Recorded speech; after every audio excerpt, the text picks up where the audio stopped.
Shikues të radio televizionit të UTA, ne u rikthyem në pjesën e dytë të emisionit të mëngjesit Ditë e Re, ashtu siç edhe paralajmëruam në pjesën e parë, ne do të vijojmë tashmë me temën dhe të ftuarin e këtij mëngjesi. Unë kam nderin dhe kënaqësinë që sot në këtë mëngjes, në këtë ditë, në këtë emision kam të ftuar drejtoreshën e Qendrës Ditore Sirene, Salia Mexhukukić, ku do të flasim pak edhe për muajin prill. E dim që muaji prill gjithmonë i kushtohet autizmit. Ne do të flasim pak edhe për aktivitetet që ato kanë pasur kushtuar ditës së autizmit, por edhe aktualiteteve gjatë gjithë kësaj kohe që do të kenë Qendra Ditore Sirena. Mirëmëngjesi dhe faleminderit që jeni sot me neve. Mirëmëngjesi dhe juve, si fillim faleminderit për ftesën që na u bë neve si institucion, faleminderit juve që jepni zë kauzës tonë. E dim që prilli, ashtu siç edhe paralajmërova në hyrje, i kushtohet, mund të them kështu, autizmit. Ju para pak ditëve me datën 2 prill shënuat edhe ditën e autizmit, ku patët disa aktivitete pak më ndryshe se herëve të tjera. Nëse mund të na tregoni më thellësisht se si u lindi kjo ide dhe si realizuat ato. Po, patjetër, atëherë siç dihet, dita 2 prill është dita ndërkombëtare e autizmit. Ne si qendër apo si stafi i Qendrës Ditore Sirena, pak më ndryshe se nga herët e tjera, organizuam e planifikuam një organizim më ndryshe me disa nga fëmijët e qendrës, të cilët paraqesin çrregullim të autizmit, apo të cilët e jetojnë autizmin çdo ditë të jetës së tyre. Aktiviteti ishte shumë i rëndësishëm, të them të drejtën, duke u nisur nga ana e jonë profesionale, apo nga ajo që fëmijët e përjetuan një emocion të ri më ndryshe nga disa institucione të cilat nuk i kishin vizituar më parë. Dhe këto mund të them ishte një njohje e dyanshme, si nga ana e personeleve të institucioneve që ne vizituam, po ashtu edhe nga ana e fëmijëve të qendrës tonë që ishin prezent po asaj dite. Si është periudha aktuale në Qendrën Ditore Sirena, cilat janë ato aktivitete që preferohen dhe mendohet që ju të keni gjatë kësaj periudhe? Sa i përket gjendjes aktuale, mund të them që është në nivelin e duhur të pëlqyer nga ana e jonë si stafi i qendrës. Aktivitetet edhe deri më tani ishin të shumta, gjithashtu planifikojmë aktivitete të vazhdueshme sa i përket punës në qendër. Kuptohet shërbimet që ofrohen në qendrën tonë janë shërbimet të tipit individual dhe grupore. Po ashtu janë shërbimet, kuptohet, të profesionistëve të fushës, si i përket shërbimet psikologjike, shërbimet e fizioterapistit apo kujdesit vetjak të motrës medicinale. Domethënë aktivitetet janë të shumta dhe shumë produktive sa i përket shërbimeve që ne ju ofrojmë fëmijëve. Ndër aktivitetet të cilat ne i kemi të paraparë në vazhdimsi, mund t'i quaj që janë të shumta në numër, dhe kjo varet sa ne do arrijmë të realizojmë. Një aktivitet i menjëhershëm apo shumë i përafërt me këto të tanishmet janë lojrat olimpike që ja vlen të përmenden apo të ceken, sepse ka një rëndësi shumë të veçantë për fëmijët të cilët paraqesin pengesa apo vështirësi në zhvillim. Lojrat olimpike janë ndërkombëtare, që kuptohen të jenë të prezent gjithë qendrat ditore të Malit Zi, janë gjithsejt 15 qendra në Malzi, po ashtu do jenë qendrat ditore nga Mostari dhe nga Shqipëria. Domethënë është një aktivitet shumë i madh dhe shpresojmë që do ja kalojmë shumë mirë, shpresojmë që fëmijët, dhe pse për ne nuk është diçka e re, sepse ne jemi prezent shumë herë në qytetet e tjera me ftesën e qendrave ditore, kur ato organizojnë lojrat të tilla. Mirë, po sa i përket qytetit tonë, ky është një aktivitet i cili do realizohet për herë të parë në Ulqen dhe shpresoj që të japin më të mirën, apo fëmijët tonë, fëmijët e qendrës, i kanë disa aftësi ndoshta të papar nga ana e opinionit, por ato janë fëmijë të cilët mund të japin shumë nga vitja e tyre, dhe ajo që vlerësohet është ajo që fëmijët kur janë në pyetje aktivitete, apo që ato të tregojnë aftësitë e veta, japin më shumë se munden nga vetja e tyre. Cilat janë ato shërbime kryesore në Qendrën Ditore Sirena dhe si vazhdoni që ndoshta dita ditës të bëni diçka më ndryshe? Sepse koha tashmë ecën dhe jemi më në hap me kohën, vazhdoni edhe ju të jeni ashtu në këtë qendër? Po patjetër, ne mundohemi që të jemi sa më bashkohor në shërbimeve që ofrojmë, domethënë në shërbimin e terapive, më rëndësishme apo më efektive, kuptohet që efektive është ajo puna individuale, po pa ja anashkaluar edhe llojet e tjera të terapive, si ajo grupore, sepse edhe te terapia grupore fëmijët shprehin talentin e vet apo mundësitë të cilat ato mund t'i paraqesin gjatë një seance të terapisë. Po ashtu shumë herë kam cekur edhe rëndësia e ekskurzioneve apo shetijeve, domethënë që fëmijët të shkëputen nga ambienti i përditshëm, përditshmëria e tyre dhe të njohen me një ambient tjetër të ri. Ka shumë domethënë edhe shumë rëndësi po aq sa terapia individuale, që do të thotë edhe terapit jashtë institucionit janë shumë të rëndësishme për një zhvillim të mirë të fëmijëve. E shihni që janë të rëndësishme edhe vetë treguat që ekskurzionet, përveç ekskurzioneve, çfarë e shihni që ato i bën të lumtur dhe e kalojnë kohën më mirë?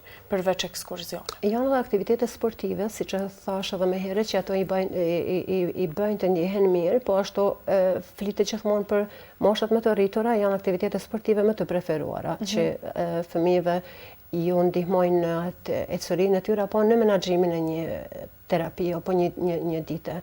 Ka të ndryshme llojet e terapive, mund të them para pak ditëve e fituam një ftesë nga personi i cili e udhëheq një klub si sport i hipizmit, që do të thotë është një lloj terapie që ndihmon fëmijët me pengesa në zhvillim, po aq më tepër që ndihmon fëmijët me autizëm.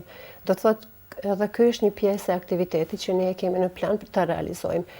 Ndoshta një herë si fillim të qasemi në këtë lloj aktivitetet e pastaj ta shohim mbarvajtjen apo mundësitë se sa ne mund ta mbajmë si terapi e rregullt për fëmijët e qendrës tonë. Ju si qendër ditore Sirena, keni pasur edhe ftesa apo edhe bashkëpunime që të merrni pjesë të shkëmbeni ide ndoshta edhe me qendrat të tjera në Maltuzi apo edhe në rajon? Po, vazhdimisht ne jemi në kontakt të vazhdueshëm me institucionet të tjera, përkatëse apo edhe me qendrat e tjera ditore, kuptohet me ftesën e tyre dhe në për tryeza të rrumbullakut apo ashtu edhe në për seminare apo trajnime të ndryshme, qoftë ato për muajin prill, siç cekim dhe më parë që është muaji i cili i dedikohet bash autizmit, edhe pse unë them që për një familje që jeton autizmin apo për një person i cili jeton me autizmin e ka çdo ditë të jetës së tij dita e autizmit. Mirë, po i theksuari është muaji i prill për i dedikuar gjithë autizmit. Ju si drejtoreshe e kësaj qendre jeni çdo ditë në rrjedhën e kësaj ngjarje dhe e dini më mirë se çdo kush mund të them se si duhet të trajtohen dhe e keni një fjalor apo si duhet të flisni edhe me prindërit e rinj të prekur fëmijët e tyre me autizëm? Atëherë, unë e kam thënë shumë herë dhe e sërthem, ndoshta të flitet për autizmin, ka raste që ndoshta bëhet edhe tepër si temë, edhe pse unë nuk e shoh të tepër sa më shumë që të flitet apo të ndërgjegjësohet opinioni apo edhe vetë prindri, aq më mirë do jetë për rezultatet e një personi që e jeton autizmin. Unë gjithmonë personalisht preferoj të marr anën e mirë të autizmit, do të thonë anën pozitive gjithmonë, jo pjesën negative apo gjykimin ndaj autistit.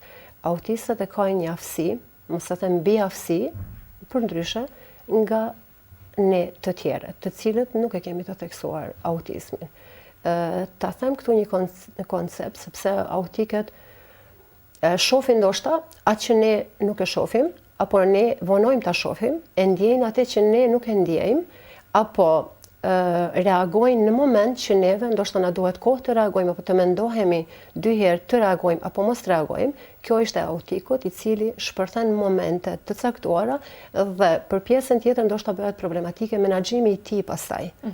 Dhe këtu unë e them që është deri tek ne se si e menaxhojmë një autik, se sa ne kemi informacion të duhur për menaxhimin e personit në fjalë.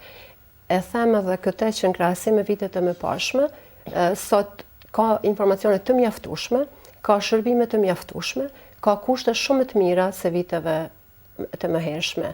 Dhe për atë, autikut i bëhet jeta më e lehtë, me kuptohet ndërhyrjen e hershme, me një përsjedhje të terapisë apo të rregullt të terapisë, të cilët ati i dedikohet, kuptohet që e para apo thelbi i asaj është pranimi nga ana prindërore, apo ta them pranim i sinqert, jo pranim vetëm me fjalë, por një pranim i cili prindri e marr si një diçka normale e tija dhe asnjëherë për asnjë moment nuk dorëzohet, ndjek urdhrat e profesionistit dhe atëherë jeta e një autikut në përgjithësi do jetë shumë më e lehtë, shumë më e menaxhueshme se sa e një autikut i cili është humbur ajo koha e intervenimit të hershëm dhe pastaj gjithçka vjen gradualisht me vonesë dhe jeta e atij kuptohet është më ndërlikuar apo më e komplikuar se sa e një autikut i cili ka intervenu apo ka ndërhyrë në intervenimin e hershëm. Sa shihni të rëndësishme edhe bashkëpunimet me organet ndoshta edhe lokale, por edhe shtetërore, sa ju duhet një ndihmë nga këto? Ne jemi gjithmonë të hapur për bashkëpunime të reja sepse janë shumë të nevojshme.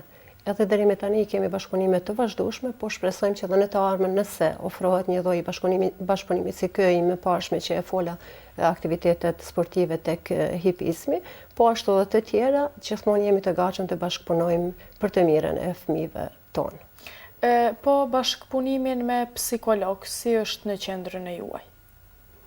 Sa i përket bashkëpunimi kolektiv, është në nivelin e duhur, saqë edhe takimet e vazhdueshme kolektive janë prezente në qendër dhe sipas plan programit të secilit fëmijë i cili është i hartuar nga profesionistët e fushës që janë prezente në qendër, po ashtu edhe mbledhje të vazhdueshme për ecurinë e secilit fëmijë individualisht. Dhe kështu që unë shprehi përsëri falënderim të falenderoj stafin e qendrës i cili e bën një punë të them të paloshme, dhe pse kuptohet puna me fëmijët me vonesa në zhvillim, është një punë pak komplekse, përfshirë emocionet, përfshirë durimin, përfshirë profesionalizmin. Dhe për këtë i falenderoj sinqerisht për punën që ato japin, maksimumin që japin nga vetja e tyre për të dalë në ndihmë fëmijëve të qendrës tonë. Shpeshherë shohim që jeni pjesëmarrës edhe në seminare të ndryshme në vende të ndryshme. Sa janë këto adekuate dhe të mira për të marrë pjesë dhe ndihmojnë në këtë pjesë? Po, siç dihet, aktivitetet apo teknikat e reja dalin vazhdimisht ditë ditës. Pse jo dhe ne të jemi të shkojmë paralel me aktivitetet e reja apo me diçka informacione të reja që gjithmonë janë prezente atë për këto lloj çrregullimeve. Përpiqemi të ndjekim secilën hapësirë që na jepet apo secilën mundësi që na jepet për të ndëgjuar informacionet e reja. Sa më shumë unë thash edhe më herët që të pasurohet terapisti me informacione apo me teknika të reja, aq më lehtë bëhet edhe puna që ai vetë organizon. Po ashtu edhe mundësia jepet fëmijës një mundësi e re apo një teknikë e re të cilën nuk e kishte më parë. Ka një rëndësi shumë të madhe në gjithë përfshirjen e punës së qendrës ditore. Drejtoresh, ne të falenderojmë që ishe pjesë e emisionit të mëngjesit Ditë e Re dhe ku bashkë biseduam për këtë temë të bukur, mund të them, dhe ju falenderojmë edhe njëherë dhe ju urojmë shumë suksese. Faleminderit juve për gjithçka që bëni për neve, po ashtu edhe që jepni zë, siç e thash edhe në fillim, kauzës tonë dhe fëmijëve të qendrës tonë që e them janë fëmijë e ngjoj. Faleminderit.